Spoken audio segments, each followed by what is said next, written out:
Hello friends and welcome back to our channel नौकरी for you. आज हम लोग perfection IAS 90s day planner का करेंट अफेयर्स का जनवरी का वीडियो कवर करेंगे। ये डे 3 का वीडियो होने वाला है। इससे पहले डे 1 और डे 2 आपको हमारे चैनल पे मिल जाएंगे। फ्रेंड्स, आपको हमारे चैनल पे perfection IAS 90s day planner के सारे सब्जेक्ट से रिलेटेड वीडियोस मिल जाएंगे।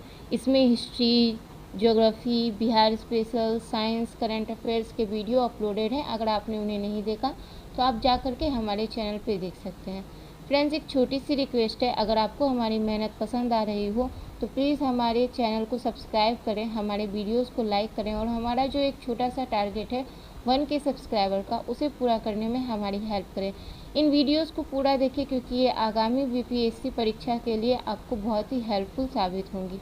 ओके फ्रेंड्स, शुरू करते हैं आज का बहुत ही इम्पोर्टेंट टॉपिक। तो यहाँ से जनवरी करंट अफेयर्स स्टार्ट है। देखते हैं अपने पहले प्रश्न को। भारत में घरेलू कामगारों के संबंध में निम्नलिखित कथनों पर विचार करें। पूछ रहा है कौन सा कथन सही है, तो इसका करेक्ट आंसर हो जाएगा ए, केवल एक। भारत में घरेलू कामगारों को विनियमित करने के लिए कोई समर्पित कानून या नीति नहीं है। ये आईएलओ कन्वेंशन 189 के पक्ष में मतदान करने के बाद हुआ, लेकिन अभी तक इसका अनुसमर्थन नहीं किया गया है। अगला प्रश्न है, किस टाइगर रिजर्व को भारत का पहला डार्क स्काई पार्क का खिताब मिला है, तो इसका करेक्ट आंसर हो जाएगा सी, पेंच टाइगर रिजर्व। पेंच टाइगर रिजर्व को भारत का पहला डार्क स्काई पार्क का खिताब मिला है। ये रात्रि के आकाश की सुरक्षा और प्रकाश को प्रदूषण से रोकने के लिए भारत का पहला डार्क स्काई पार्क और एशिया का 5वां ऐसा पार्क घोषित किया गया है, जिससे एक खगोल विज्ञान के प्रति उत्साही लोगों के लिए आदर्श बन गया। अगला प्रश्न है, उग्राम के संबंध में निम्नलिखित तथ्यों पर विचार करें। तो पूछ रहा है कौन सा इसमें सही विकल्प है। करेक्ट आंसर होगा सी, सभी। यह एक स्वदेशी असॉल्ट राइफल है। इसे डीआरडीओ की इकाई एआरडीई और हैदराबाद स्थित निजी कंपनी आर्मर इंडिया लिमिटेड द्वारा विकसित किया गया है। युग्राम पुरानी हो चुकी इंसास राइफल की जगह लेगा। 100 दिनों से भी कम समय में विकसित एक स्वदेशी राइफल उग्राम, जिसका अर्थ है क्रूर, का अनावरण किया गया है। बढ़ते हैं अपने अगले प्रश्न की तरफ।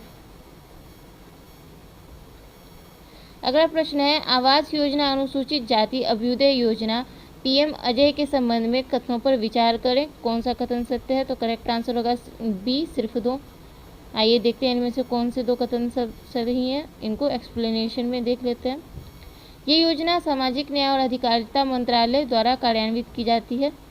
इसे 21 से 2022 से अनुसूचित जाति समुदायों की गरीबी को कम करने के उद्देश्य से लागू किया गया। पीएम अजय 3 केंद्र प्रायोजित योजनाओं अर्थात प्रधानमंत्री ग्राम योजना, अनुसूचित जाति उप योजना के लिए विशेष केंद्रीय सहायता, जगजीवन राम छात्रावास योजना और बाबूलाल मराठवाड़ा ग्रामीण विकास योजना की एक विलयित योजना है। अगला प्रश्न है, भ्रष्टाचार धारणा सूचकांक 2023 के संबंध में कौन सा कथन सत्य है, तो इसका भी करेक्ट आंसर हो जाएगा बी। इनमें से सिर्फ 2 ही सत्य हैं। आइए देखते हैं। सीपीआई ट्रांसपेरेंसी इंटरनेशनल द्वारा जारी किया जाता है। यह सूचकांक जो विशेषज्ञों और व्यवसायियों के अनुसार सार्वजनिक क्षेत्र के भ्रष्टाचार के कथित स्तरों के आधार पर 180 देशों और क्षेत्रों को रैंक करता है। 0 से 100 के पैमाने का उपयोग करता है, जहां 0 अत्यधिक भ्रष्टाचार और 100 बहुत साफ है। अगला प्रश्न है, वारली जनजाति के संबंध में निम्नलिखित कथनों पर विचार करें। तो इसका करेक्ट आंसर हो जाएगा सी, ऊपर के सभी। वे महाराष्ट्र के क्षेत्र की सबसे बड़ी जनजाति है। वे तेंदुए या वाघोबा को देवता के रूप में पूजते हैं। वे बोहाडा नामक 3 दिवसीय मुखौटा उत्सव मनाते हैं। बढ़ते हैं अपने अगले प्रश्न की तरफ। ओंगोल कांकरेज देवनी किसके नाम है, तो करेक्ट आंसर होगा ए, भारत में पाई जाने वाली देसी गायों की नस्ल। नेक्स्ट, कुष्ठ रोग के बारे में निम्नलिखित कथनों पर विचार करें। करेक्ट आंसर होगा ए, 1 और 3 सही हैं। यह एक दीर्घकालिक संक्रामक रोग है जो माइकोबैक्टीरियम लेप्री नामक बैक्टीरिया के कारण होता है। भारत ने सार्वजनिक स्वास्थ्य समस्या के रूप में कुष्ठ रोग का उन्मूलन किया है। बढ़ते अपने अगले प्रश्न की तरफ। अगला प्रश्न है, हाल ही में समाचारों में आए शब्द डिजीज एक्स से आप क्या समझते हैं? तो इसका करेक्ट आंसर हो जाएगा बी। यह उस महामारी जन्य रोगजनक को संदर्भित करता है जिसका अभी तक लक्षण निर्धारण नहीं किया गया है। बढ़ते हैं अपने अगले प्रश्न की तरफ। अगला प्रश्न है वार्षिक शिक्षा स्थिति रिपोर्ट के संबंध में निम्नलिखित कथनों पर विचार करें। तो करेक्ट आंसर हो जाएगा, इसमें से कितने कथन सही हैं? तो सिर्फ 2 कथन सही हैं। देखते हैं कौन सा, 2 और 3। एसेर 2023 के अनुसार पूर्वोत्तर राज्यों में मणिपुर में सरकारी स्कूल में नामांकन प्रतिशत सबसे कम है। एसेर 2023 रिपोर्ट का शीर्षक बेसिक्स से पढ़े है। बढ़ते हैं अपने अगले प्रश्न की तरफ। सीसा विषाक्तता के संबंध में निम्नलिखित कथनों पर विचार करें। कौन सा कथन सही है? तो करेक्ट आंसर हो जाएगा बी, सभी। आइए इन्हें देखते हैं। विश्व स्वास्थ्य संगठन ने सीसे को सार्वजनिक स्वास्थ्य के लिए हानिकारक 10 प्रमुख रसायनों में से एक रूप में पहचाना है। दहन धुएं के संपर्क में आने पर लोग सीसे की धूल को श्वास के माध्यम से अंदर ले सकते हैं। आयुर्वेदिक दवाएं, खिलौने, खाद्य डिब्बों और मसालों आदि में मिलाई गई सीसा प्रदूषण के स्रोत हैं। बढ़ते हैं अपने अगले प्रश्न की तरफ। अगला प्रश्न है किस देश ने बच्चों के लिए दुनिया का पहला मलेरिया वैक्सीन कार्यक्रम शुरू किया? तो करेक्ट आंसर होगा ए, कैमरून। कैमरून जनवरी 2024 में अपने टीकाकरण कार्यक्रम के हिस्से के रूप में दुनिया का पहला नियमित मलेरिया वैक्सीन कार्यक्रम शुरू करने वाला पहला देश बन गया है। बढ़ते अपने अगले प्रश्न पे। देश में महिला श्रम बल भागीदारी के दर के संबंध में निम्नलिखित कथनों पर विचार करें। कौन सा सही है? तो करेक्ट आंसर होगा सी, 1, 2, 3। भारत में ग्रामीण FLFPR शहरी FLFPR से काफ़ी अधिक है। महिला FLFPR को आमतौर पर कार्यशील आयु वाली महिला आबादी में कार्यरत या काम की तलाश कर रही महिलाओं के हिस्से के रूप में मापा जाता है। भारत में महिला LFPR वैश्विक औसत से नीचे है।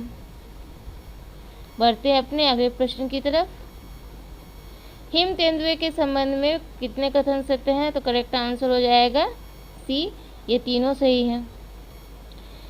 इसकी IUCN स्थिति संवेदनशील है। वे ज़्यादातर अल्पाइन और उप अल्पाइन क्षेत्रों में रहते हैं। भारत में इसकी जनसंख्या सबसे अधिक लद्दाख में है, उसके बाद उत्तराखंड में है। बढ़ते अपने अगले प्रश्न की तरफ। नेक्स्ट है नैनो यूरिया के संबंध में कथनों पर विचार करें। इसका करेक्ट आंसर हो जाएगा सी, 1, 2, 3। नैनो यूरिया के उपयोग से पारंपरिक यूरिया की तुलना में चावल और गेहूं की पैदावार में काफ़ी कमी आई। नैनो यूरिया को इफ़को द्वारा 2021 में लॉन्च किया गया था। नैनो यूरिया एक तरल उर्वरक है जो नैनो प्रौद्योगिकी का उपयोग करके पौधों को नाइट्रोजन प्रदान करता है। बढ़ते हैं अपने अगले प्रश्न की तरफ।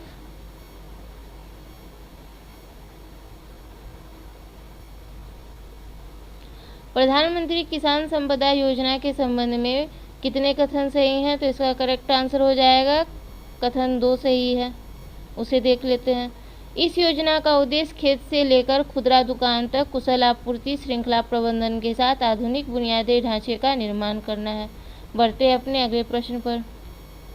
हाल ही में खबरों में रहा अमित रासु क्या है? करेक्ट आंसर होगा ए, अति उच्च ऊर्जा ब्रह्मांडीय किरणें। नेक्स्ट C+C5 शिखर सम्मेलन के संबंध में निम्नलिखित कथनों पर विचार करें। तो इसका करेक्ट आंसर हो जाएगा डी, केवल 2।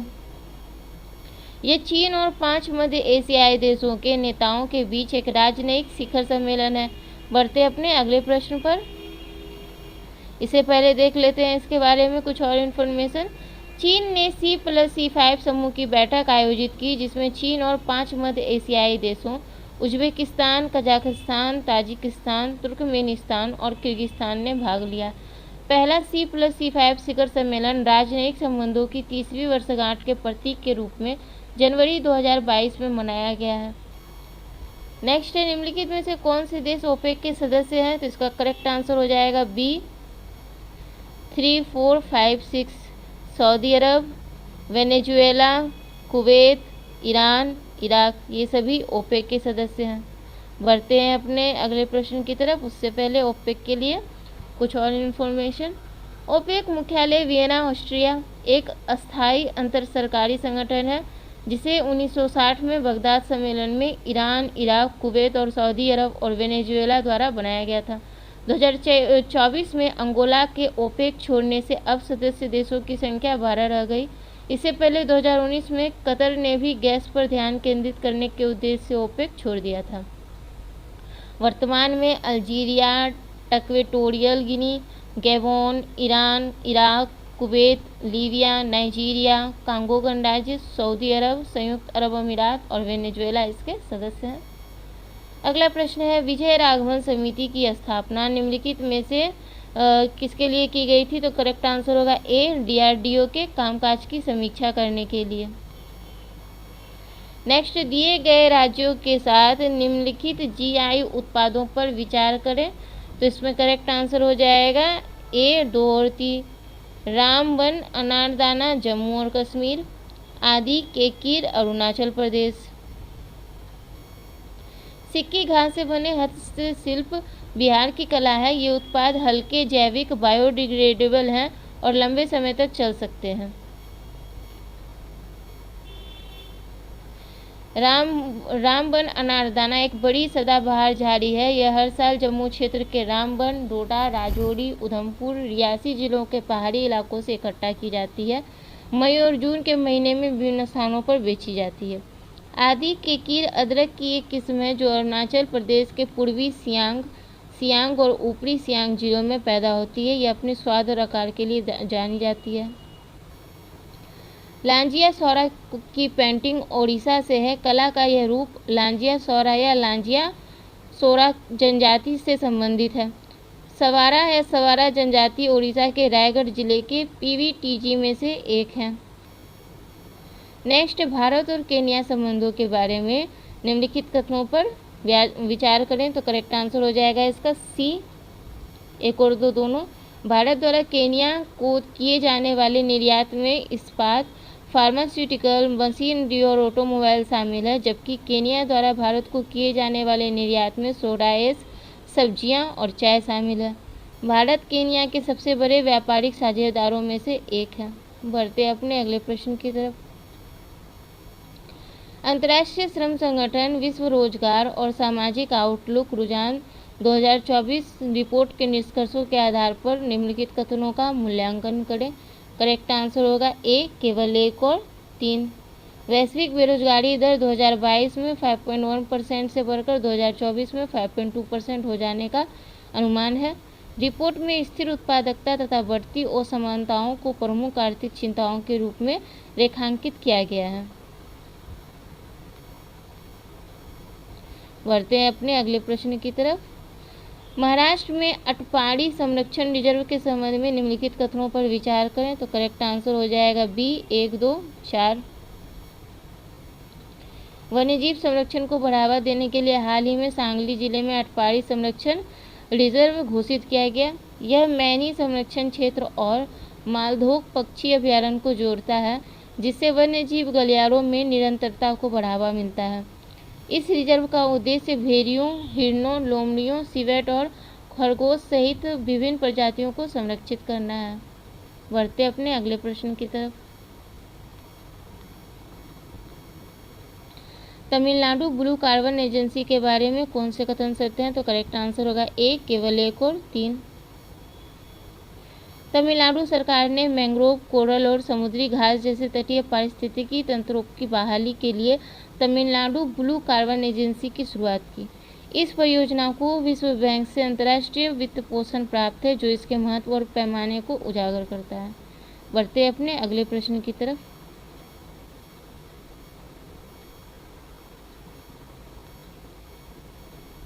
नेक्स्ट है, डेनमार्क द्वारा शुरू किए गए ग्रीन फ्यूल्स अलायंस इंडिया के बारे में निम्नलिखित कथनों में से कौन सा सत्य है? तो करेक्ट आंसर होगा ए, केवल 1 और 3। GFAI डेनमार्क और भारत के बीच एक सहयोग है जिसका उद्देश्य टिकाऊ ऊर्जा समाधानों को आगे बढ़ाना और कार्बन तटस्थता के अपने संयुक्त लक्ष्य को प्राप्त करना है। GFAI एक प्राथमिक लक्ष्य दोनों देशों के व्यवसायों, सरकारी निकायों, अनुसंधान संस्थानों और वित्तीय संस्थानों के बीच साझेदारी को बढ़ावा देना है ताकि टिकाऊ ऊर्जा का विकास को समर्थन दिया जा सके। अगला प्रश्न है, युवा तीरंदाज शीतल देवी, जिन्होंने पैरा तीरंदाजी में अपने प्रदर्शन के माध्यम से भारत के लिए व्यापक प्रदर्शन किया, किस पुरस्कार से सम्मानित की गई? तो इसका करेक्ट आंसर होगा सी, अर्जुन पुरस्कार। अगला प्रश्न है, सर्वेक्षण पुरस्कार 2023 स्वच्छ भारत मिशन के बारे में निम्नलिखित में से कौन से कथन सत्य हैं? तो करेक्ट आंसर हो जाएगा इसका ए, केवल 1 और 2। 1 लाख से अधिक आबादी वाली शहरों की सूची में इंदौर और सूरत को भारत में संयुक्त रूप से स्वच्छ शहर घोषित किया गया, जो इंदौर की लगातार 7वीं जीत है। 1 लाख से कम आबादी वाले शहरी केंद्रों में महाराष्ट्र के सासवड को सबसे स्वच्छ शहर का पुरस्कार दिया गया, जिसके बाद छत्तीसगढ़ के पाटन और महाराष्ट्र के लोनावाला का स्थान है। अगला प्रश्न है, 12 जनवरी को मनाए जाने वाले राष्ट्रीय युवा दिवस के बारे में कौन से कथन सत्य हैं? तो करेक्ट आंसर होगा बी, केवल 2 और 3। यह दिन भारत में व्यक्तिगत अधिकारों के बारे में जागरूकता और राष्ट्र के भीतर उचित आचरण के महत्व पर जोर देता है। युवाओं के बीच स्वामी विवेकानंद के आदर्शों का प्रसार करने के लिए भारत सरकार ने 1984 में इस दिवस की शुरुआत की। अगला प्रश्न है, क्षेत्रीय होम्योपैथी अनुसंधान संस्थान और एकीकृत आयुष वेलनेस सेंटर के अस्थायी परिसर की आधारशिला कहाँ रखी गई? सी, गुवाहाटी। नेक्स्ट, भारतीय सेना द्वारा 2024 में प्रौद्योगिकी अवशोषण वर्ष मनाए जाने के संबंध में निम्नलिखित कथनों पर विचार करें, कौन सा सत्य है? तो बी, केवल 1 और 3।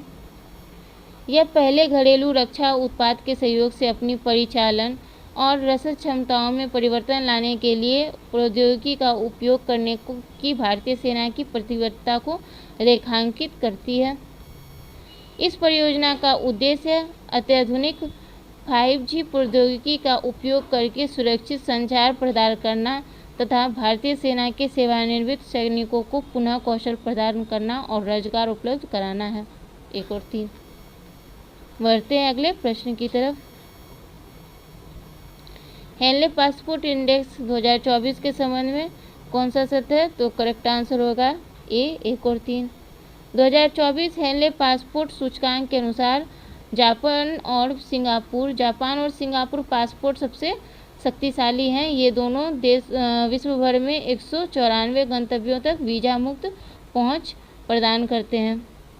हेनले पासपोर्ट सूचकांक 2024 में भारत का पासपोर्ट 80वें स्थान पर है, जिससे 62 देशों में वीज़ा मुक्त प्रवेश की अनुमति मिलती है, जो 2023 के 57 देशों की तुलना में सुधार को दर्शाती है। इसका करेक्ट आंसर 1 और 3 है। बढ़ते अपने अगले प्रश्न पर। राजस्थान के बीकानेर में अंतर्राष्ट्रीय ऊंट महोत्सव के बारे में कौन सा कथन गलत है? तो इसका करेक्ट आंसर हो जाएगा ए, केवल 1। ये गलत है, बाकी सही है। हेरिटेज वॉक उत्सव की शुरुआत का प्रतीक है। पर्यटन विभाग बीकाजी की टेकरी में रंगोली, मेहंदी और चित्रकला जैसी प्रतियोगिताओं का आयोजन करता है। बीकानेर ऊंट सेना, जिसे ऐतिहासिक रूप से गंगा रिसाला के नाम से जाना जाता है, ने विश्व युद्धों सहित विभिन्न अंतर्राष्ट्रीय संघर्षों में तथा सोमालीलैंड, मिस्र और चीन जैसे देशों में अपनी सेवाएं दी हैं। बढ़ते अपने अगले प्रश्न पर। भारत में सशस्त्र सेना भूतपूर्व सैनिक दिवस के रूप में निम्नलिखित कथनों पर विचार करें, कौन सा गलत है? तो करेक्ट आंसर होगा बी, केवल 2। भारतीय सशस्त्र बलों के सभी दिग्गजों के सम्मान में हर साल 14 जनवरी को सशस्त्र सेना भूतपूर्व सैनिक दिवस मनाया जाता है। पहला सशस्त्र सेना भूतपूर्व सैनिक दिवस वर्ष 2016 में मनाया गया था। अगला प्रश्न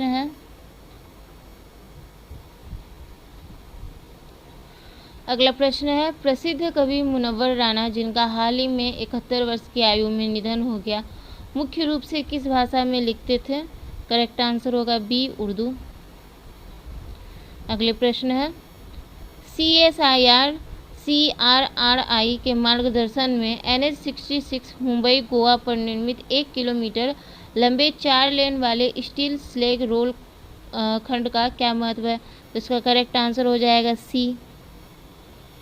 इसमें प्रसंस्कृत स्टील स्लैग समुच्चयों का उपयोग किया जाता है जो प्राकृतिक समुच्चयों की तुलना में बेहतर यांत्रिक गुण प्रदर्शित करते हैं। बढ़ते अगले प्रश्न पर। उत्तर प्रदेश के खुर्जा में बोइंग के नए वितरण केंद्र का मुख्य कार्य क्या है? B, fleet optimisation centre. अगला प्रश्न है, निम्नलिखित में से कौन सा कथन यूक्रेन संघर्ष में स्विट्जरलैंड की भूमिका का सबसे अच्छा वर्णन करता है? करेक्ट आंसर हो जाएगा बी। स्विट्जरलैंड अपनी तटस्थता बनाए रखते हुए यूक्रेन और रूस के बीच बातचीत को सुविधाजनक बनाने के लिए शांति शिखर सम्मेलन की मेजबानी कर रहा है। अगला प्रश्न है, यूएई द्वारा शुरू किए गए इको मार्क मान्यता ढांचे के बारे में निम्नलिखित कथनों पर विचार करें, कौन सा सही है? बी, 2 और 3। यह ढांचा सूक्ष्म लघु और मध्यम आकार के उद्यमों पर लक्षित विश्व की अपनी तरह का पहला ढांचा तथा ISO मानकों पर आधारित है। इको मार्क में एक डिजिटल रूप से सक्षम प्रमाणन प्रक्रिया शामिल है जो दस्तावेज आवश्यकताओं, एक स्थिरता रोडमैप और एक मानकीकृत आवेदन प्रक्रिया के संसाधन प्रदान करती है। बढ़ते अपने अगले प्रश्न पर। फारसी को भारत की शास्त्रीय भाषाओं में से एक के रूप में हाल ही में शामिल किए जाने के संबंध में निम्नलिखित कथनों में कौन सा सही है? तो करेक्ट होगा बी, 1 और 3। विदेश मंत्री एस जयशंकर ने फारसी को भारत की शास्त्रीय भाषाओं की सूची में शामिल करने की घोषणा की।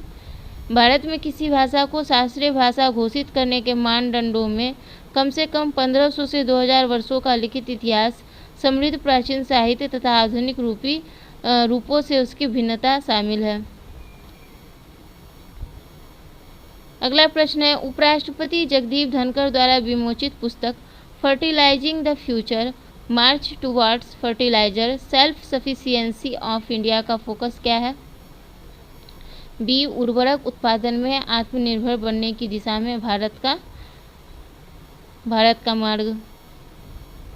नेक्स्ट, विज्ञान और प्रौद्योगिकी पर भारत फ्रांस संयुक्त समिति की बैठक के दौरान हाल ही में लिए गए निर्णय के अनुसार वैज्ञानिक अनुसंधान परियोजनाओं के किन क्षेत्रों को भारत और फ्रांस द्वारा संयुक्त रूप से वित्त पोषित किया जाएगा? तो इसका करेक्ट आंसर हो जाएगा बी, स्वास्थ्य से डिकार्बोनाइज्ड हाइड्रोजन, समुद्री विज्ञान और अनुप्रयुक्त गणित। बढ़ते हैं अपने अगले प्रश्न पर। अगला प्रश्न है, भारत अंतर्राष्ट्रीय विज्ञान महोत्सव के दौरान आयोजित विज्ञान और प्रौद्योगिकी पर भारत फ्रांस संयुक्त समिति JCST की हाल ही में बैठक भारत और फ्रांस दोनों ने भावी वैज्ञानिक सहयोग को बढ़ावा देने के लिए किस प्रमुख रणनीति पर जोर दिया? तो करेक्ट आंसर होगा बी, गतिशीलता और नेटवर्किंग पर जोर। अगला प्रश्न है, मुख्यमंत्री हिमंत बिस्व शर्मा द्वारा न्याय और विधि शास्त्र के क्षेत्र में उनके योगदान के लिए असम के सर्वोच्च नागरिक पुरस्कार असम वैभव पुरस्कार से किसे सम्मानित किया गया है? करेक्ट आंसर होगा सी, रंजन गोगोई। बढ़ते हैं अपने अगले प्रश्न पर। किस संगठन को हाल ही में 2019-20 की अवधि के लिए महिला सशक्तिकरण के लिए स्कोप एमिनेंस अवार्ड से सम्मानित किया गया है, जिसमें समावेशी और विविध कार्य वातावरण के प्रति इसकी प्रतिबद्धता को मान्यता दी गई? उससे पहले फ्रेंड्स, एक छोटी सी रिक्वेस्ट, अगर आपने यहाँ तक वीडियो को देखा है और अभी तक लाइक नहीं किया है तो प्लीज़ जल्दी से लाइक कर दें, आप भूल जाएंगे। और अगर आप हमारे चैनल पे नए हैं और अभी तक आपने सब्सक्राइब भी नहीं किया है तो प्लीज़ हमारे चैनल को सब्सक्राइब कर लें। आप अपने स्टडी ग्रुप, अपने फ्रेंड्स के बीच में हमारे चैनल को शेयर कर सकते हैं। Please support us. चलिए देखते हैं, इसका करेक्ट आंसर हो जाएगा बी, इंजीनियर्स इंडिया लिमिटेड। बढ़ते हैं अपने अगले प्रश्न पर। जम्मू और कश्मीर के उधमपुर में जगन्नाथ मंदिर में आयोजित गोल मेला उत्सव के बारे में कौन सा कथन सही है? तो करेक्ट आंसर हो जाएगा बी, केवल 2। इस त्यौहार के पीछे यह मान्यता है कि त्यौहार के दिन से रात की अवधि कम होने लगती है और दिन की अवधि बढ़ने लगती है। नेक्स्ट, भारत अंतर्राष्ट्रीय विज्ञान महोत्सव 2023 के दौरान केंद्रीय कैबिनेट मंत्री किरेन रिजिजू ने फरीदाबाद में युवा वैज्ञानिक सम्मेलन का उद्घाटन किया। सम्मेलन का मुख्य उद्देश्य क्या है? तो करेक्ट आंसर होगा बी, अग्रणी विज्ञान में महत्वाकांक्षी शोधकर्ताओं को प्रोत्साहित करना। बढ़ते अपने अगले प्रश्न पर। अयोध्या में नवनिर्मित राम मंदिर के बारे में कौन से कथन सत्य हैं? तो इसका करेक्ट आंसर होगा बी, 1 और 3। अयोध्या में प्रधानमंत्री मोदी द्वारा उद्घाटन किए गए राम मंदिर में रामलला की मूर्ति स्थापित है। विराजमान रामलला की मूर्ति प्रसिद्ध मूर्तिकार अरुण योगीराज द्वारा निर्मित है। मंदिर के डिजाइन में कुडू, नृत्य, रंग, कीर्तन और प्रार्थना नामक 5 मंडप शामिल हैं, जो मंदिर वास्तुकला और आध्यात्मिक कार्यों के विविध पहलुओं को दर्शाते हैं। बढ़ते अपने अगले प्रश्न की तरफ। भ्रष्टाचार विरोधी आंदोलन के समर्थक बर्नार्डो अरेवलो ने पिछली सरकार से राजनीतिक चुनौतियों के बीच राष्ट्रपति पद की शपथ ली। वे किस देश के राष्ट्रपति बने? D, Guatemala. बढ़ते हैं अपने अगले प्रश्न पर। नेक्स्ट, निम्नलिखित में से कौन सा कथन बैंक ऑफ बड़ौदा द्वारा शुरू की गई नई बॉब 360 जमा योजना की विशेषताओं का सही वर्णन करता है? तो करेक्ट आंसर होगा सी, बॉब 360 जमा योजना के तहत वरिष्ठ नागरिकों को 7.60% की उच्च ब्याज दर मिलेगी, जबकि सामान्य जमाकर्ताओं को 7.10% ब्याज मिलेगा। बढ़ते अपने अगले प्रश्न पर। कौन सा कथन विंग्स इंडिया अवार्ड्स 2024 के परिणामों का सही वर्णन करता है?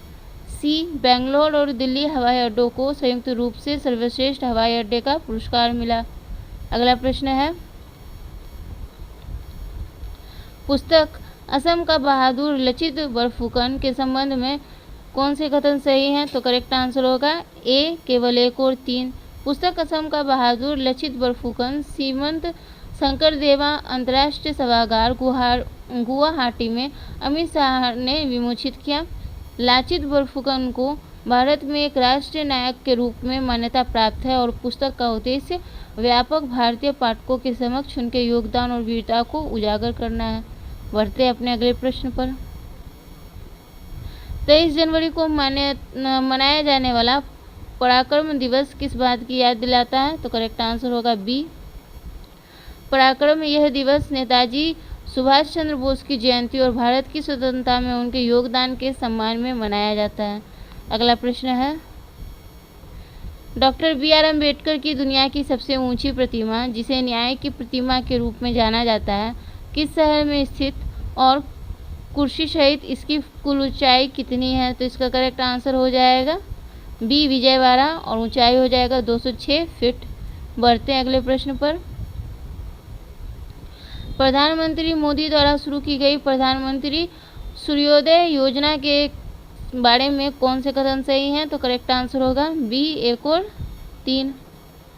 प्रधानमंत्री सूर्योदय योजना का लक्ष्य 1 करोड़ घरों के छत पर सौर ऊर्जा प्रणाली को उपलब्ध कराना है। इसे गरीब और मध्यम वर्ग के परिवारों के बिजली बिलों को कम करने तथा भारत की ऊर्जा आत्मनिर्भरता में योगदान बढ़ाने के लिए तैयार किया गया। बढ़ते अपने अगले प्रश्न की तरफ। हाल ही में समाचारों में उल्लिखित हेल 5-23 प्रणाली क्या है? तो इसका अर्थ क्या है? करेक्ट आंसर हो जाएगा सी, पानी के नीचे परमाणु हथियार प्रणाली, हेल 5-23। नेक्स्ट है, मलेरिया का बोझ अफ्रीकी महाद्वीप पर सबसे अधिक है, जो 2021 में वैश्विक मलेरिया के 95% मामलों और 96% संबंधित मौतों के लिए जिम्मेदार है। जनवरी 2024 में निम्नलिखित में से किस देश को विश्व स्वास्थ्य संगठन द्वारा मलेरिया मुक्त देश के रूप में प्रमाणित किया गया था? D, कार्बो Verde.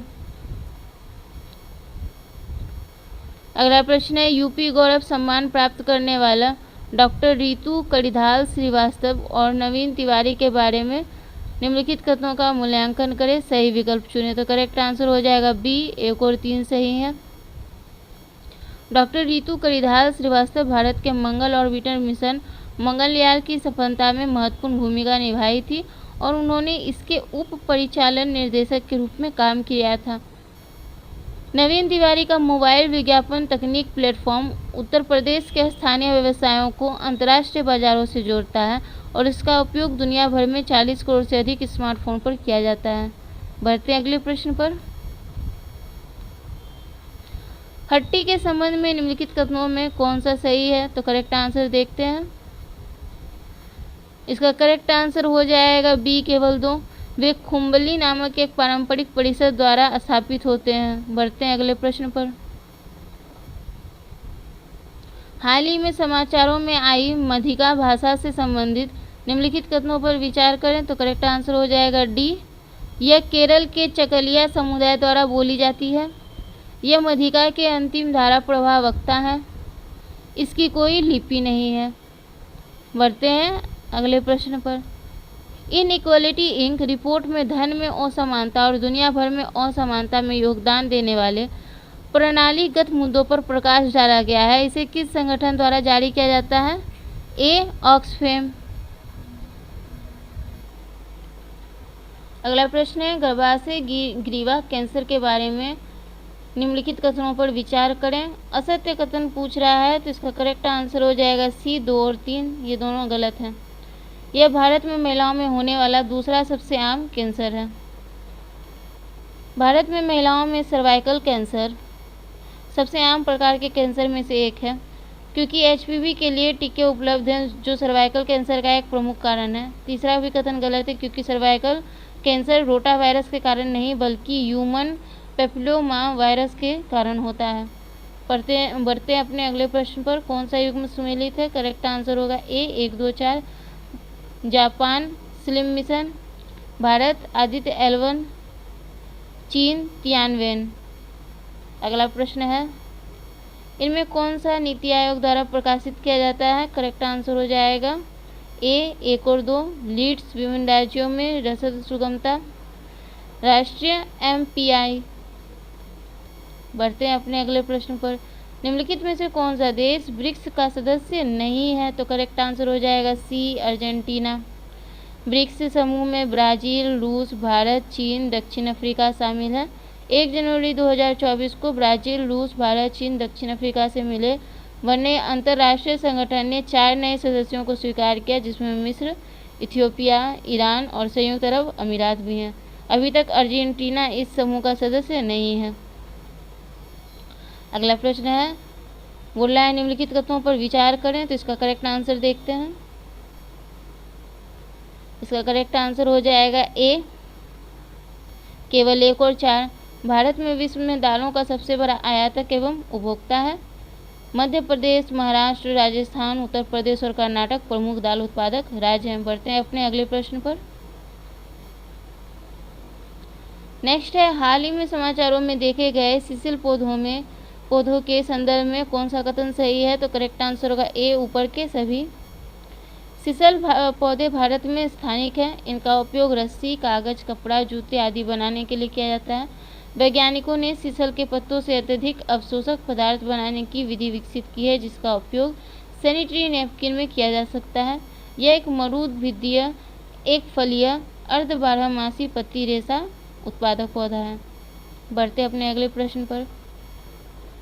निम्नलिखित कथनों पर विचार कीजिए। सही विकल्प का चयन करना है। तो करेक्ट आंसर हो जाएगा बी, सभी हो जाएगा। भारत में गरीबी को आय व्यय दृष्टिकोण के माध्यम से मापा जाता है। भारत की MPI 2013-14 में 29.17% से घटकर 2022-23 में 11.2% हो जाएगी। उत्तर प्रदेश, मध्य प्रदेश, बिहार, राजस्थान जैसे राज्यों में गरीब वर्ग में वर्गीकृत लोगों की संख्या में सबसे अधिक गिरावट दर्ज की गई है। राष्ट्रीय MPI नीति आयोग द्वारा प्रकाशित किया जाता है। ओके फ्रेंड्स, आज का हमारा ये करेंट अफेयर्स का वीडियो यहीं पे कंप्लीट होता है। अगर आपने इसे पहले के पार्ट्स को नहीं देखा तो आप जा कर के हमारे चैनल पे देख सकते हैं। हमारे चैनल पे आपको परफेक्शन IAS 90 डे प्लानर के और स्पीडी करंट अफेयर्स, बाकी और भी प्रैक्टिस सेट्स के वीडियो देखने को मिल जाएंगे। आप उन्हें भी देख सकते हैं जो आगामी परीक्षा के लिए बहुत ही इम्पॉर्टेंट होने वाले हैं। फ्रेंड्स, एक छोटी सी रिक्वेस्ट है, प्लीज़ हमारे चैनल को सब्सक्राइब करें।